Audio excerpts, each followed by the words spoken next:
Nagbukas ang unang kabanata kung saan ay ating makikita ang isang sugatang individual na sinusubukang abutin ang isang espada na tatawagin natin sa pangalang Sung Jin-woo. Ipinakilala nga siya bilang isang Iraq hunter o sa mas madaling salita ay ito ang pinakamababa sa lahat ng antas mayroon sa naturang propesyon. Problemado nga ito habang may mga naglalakiang nilalang na papalapit sa kanyang lokasyon.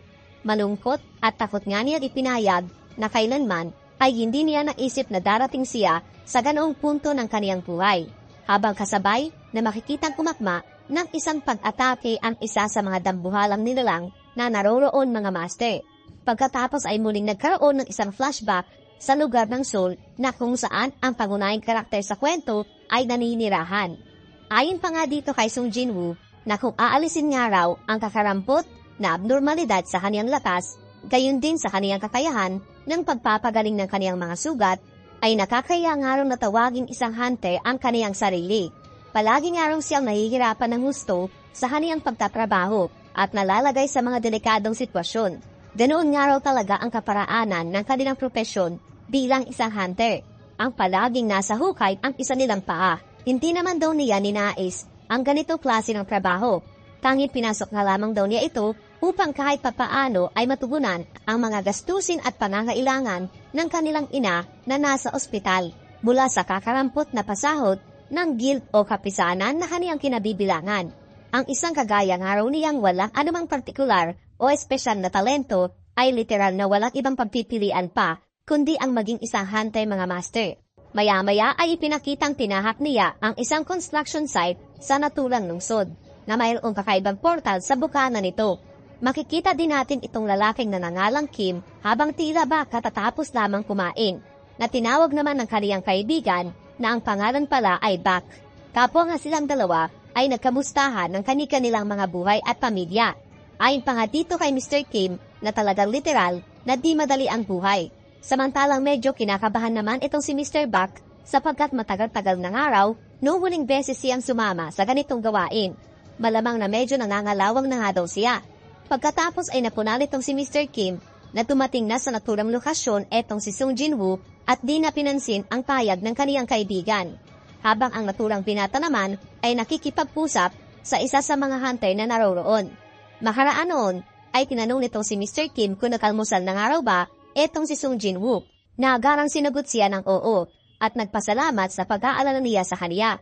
Naging interesado naman itong si Mr. Bak tingkil sa pagkatao nitong naturang binata. Marahil nga raw ay napakalakas nito sapagkat lubang masaya ang lahat ng mga naroroon na masilayan siya. Ngunit nakangiting na wika naman itong si Mr. Kim na hindi nga raw talaga ito kilala ng kaniyang kaibigan sapagkat matapos ng kaniyang pamamahinga sa ganong mga gawain ay ang pagpasok naman nitong naturang binata sa ganong trabaho at winika ang alias o bansab dito kay Sung Jin-woo na mas kilala sa katawagang ang pinakamahina sa buong mundo.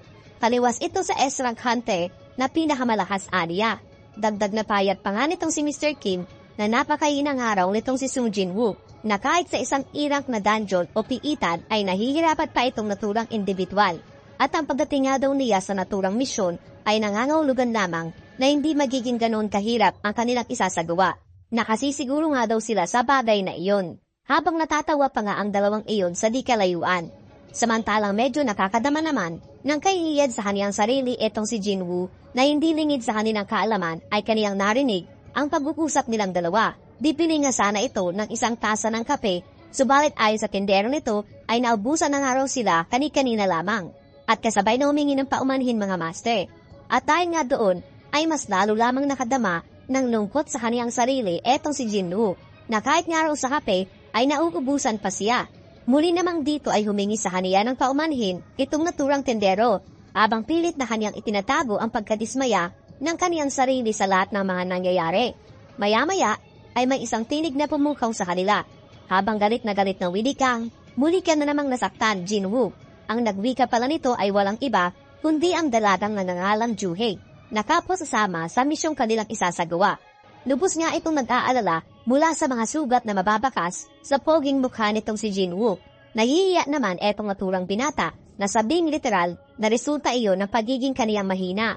Inamin pa nga niyang na ospital siya dahil sa naturang pangyayari. At ang nakakalungkot nga aniya na sa lahat ng mga miyembro na nagsagawa ng naturang na daang misyon ay tanging siya lamang ang nagtamo ng malubang pinsala at na ospital pa na mas lalong ikinabigla nitong si Miss Juhei.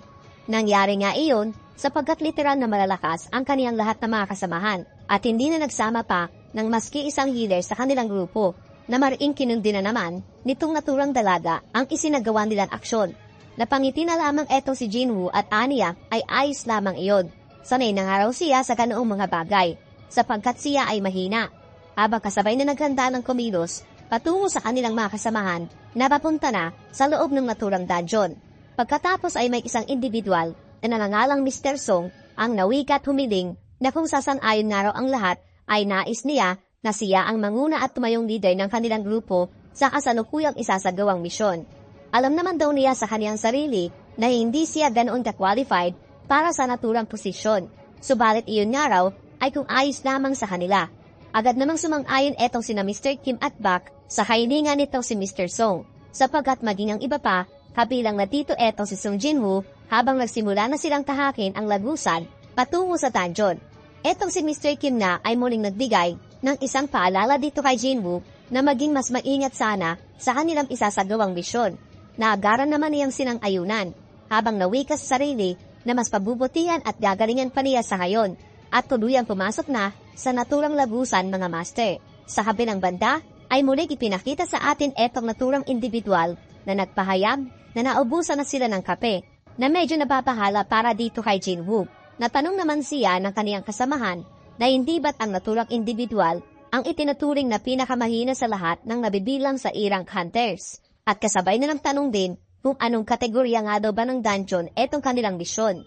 Sinagot naman siya nitong D-rank at nagtaan na lang nasambit na sa panang ng kaniyang buhay na pagkatrabaho sa kanilang guild ay hindi pa niya nakitang hindi nagtamo ng anumang pinsala o sugat etong si Jinwoo sa anumang misyon na kaniyang isinagawa. Sa katunayan nga po, habang nag-uusap etong dalawa, ay kasalukuyang pinapagaling na nga nitong si Miss Juhei, etong si Jinwoo, mula sa mga pinsalang natamo. Natanong nga siya ng naturang dalaga kung bakit niya pinasok ang ganoong klase ng propesyon at nagpupumilit pang gawin ang mga lubang delikadong misyon. Kapag ipinagpatuloy pangaraw niya ito, ay patuloy lamang siyang mas lalo niyang inilalagay sa kapahamakan ang kaniyang sarili. Subalit taging isang paumanhin lamang ang naibigay na sagot nitong naturang binata. Ngunit ayon naman dito kay Miss Juhei na kaniyang nasasabi ito dito kay Jinwoo, hindi para makatanggap ng anumang paumanhin. Bagkus dahil nga raw lubas siyang nag-aalala para dito sa naturang binata. Siyempre pogi, nakakapanginayang. Samantalang eto namang si Mr. Sung at Mr. Kim ay abala naman sa pagpuksa sa mga halimaw na nasa loob ng naturang dungeon na ayon pa nga kay Miss Juhei ay malapit ang matapos ang kanilang isinasagawang misyon habang patuloy na pinapagaling ang mga natamong sugat nitong si Jinwoo sa kaniyang katawan. Nakapwa atin ding masisilayang pinagmamasdan ang kanilang mga kasamahan na nagsasaya mula sa tagumpay na kanilang pinagsasaluhan. Sa mga oras ding iyon ay natanong siya nitong naturang dalaga kung mayroon nga raw siyang isang partikular na rason kung bakit hindi siya nagre-retiro sa pagiging isang hunter. Sa naturang katanungan ay mas pinili naman itong si Jinwoo na magsinungaling sapagkat aniya kung kanyang kilalahat ang buong katotohanan ay mas lalo lamang siyang magmumukhang katawa-tawa kung kaya't gumawa na lamang siya ng kwento na ginagawa niya itong naturang trabaho upang makakuha ng kasiyahan at maiwasan ang pagkabagot sa buhay. Hindi naman nagustuhan itong si Miss Juhei ang naturang payag ni Jinwoo sapagkat ang kaniyang ganoong rason ang halos maglalagay sa kaniya sa ikalawang pagkakataon patungo sa kabilang buhay. At napikon pa nga buwat sa katatawa nitong si Jinwoo mga master. Maya-maya ay ipinakita nito si Mr. Song ang klase ng kristal na maaari nilang makuha mula sa pagpaslang ng mga halimaw na naroroon. Ang bawat isang araw dito ay libo ang katumbas na salapi. Ngunit magkaganoon man ay walang abilidad etong si Jinwoo na makapaslang ng isa sa mga nabibilang sa sira monsters. Sapagkat sa irang ng halamang ay halos ikamatay na niya. Pinagmasdan itong si Jinwoo ang nag-iisa at kakarampot na kristal na kaniyang nakuha sa naturang misyon. Problemado nga ito. Samantalang pinukaw naman ang kanilang atensyon ng isa sa kanilang mga kasamahan sapagkat ayon kay Mr. Song ay hindi inaasang double lair o may ikalawang pugad pa na matatagpuan sa loob ng naturang dungeon. Sinubukan niyang makita ang dulo ng naturang yungid gamit ang kaniyang fire magic, ngunit hindi nito naabot ang hangganan mayroon ito. Muli dito nagpahayag itong si Mr. Song tingil sa kanilang kalagayan. Aniya, Hanggat hindi napapasdan ang pinaka-boss ng naturang dungeon, ay nananatili itong bukas. Kadalasan nga raw ay kinakailangan nilang kontakin pa ang kanilang mga nakatataas at maghintay ng kanilang magiging kautusan.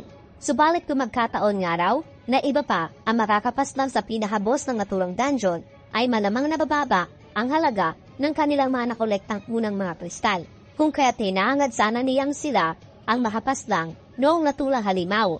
Dagdag pa nga niyang dahil nga raw napakadelikado ng kanilang isasagawang misyon. Kung kaya't kanila itong idadaan sa isang simpleng butuhan na binubuo itong 17 individual. Wala nga raw samaan ng loob kung anumang pagtutol sa kung anuman ang magiging resulta. Kasunod nito ay nagsimula ng ilahad ng bawat miyembro ng kanilang grupo ang nais nilang mangyari. Ito ang si Miss Juhei ay isa sa mga ayaw na magpatuloy pa sa pagpasok sa ikalawang yungib. Nahati na ang opinyon ng bawat grupo at naiwan dito kay Jinwoo ang pagpapasya sa kung ano ang isasagawa ng kanilang grupo mga master. Napag-isip ka ng maigi etong naturang binata. Wala nga raw siyang sapat na pinanghahawakang pera. Di nga raw magtatagal at kaniyang pag-aaralin pa sa kolehiyo itong kaniyang nakababatang kapatid at higit sa lahat ay para dito sa kaniyang ina na nasa ospital. Kung kaya't batay sa mga naturang personal na rason para sa kaniyang pamilya, ay nawikan nitong si Jinwoo na pabor siya sa kanilang isasagawa pang misyon.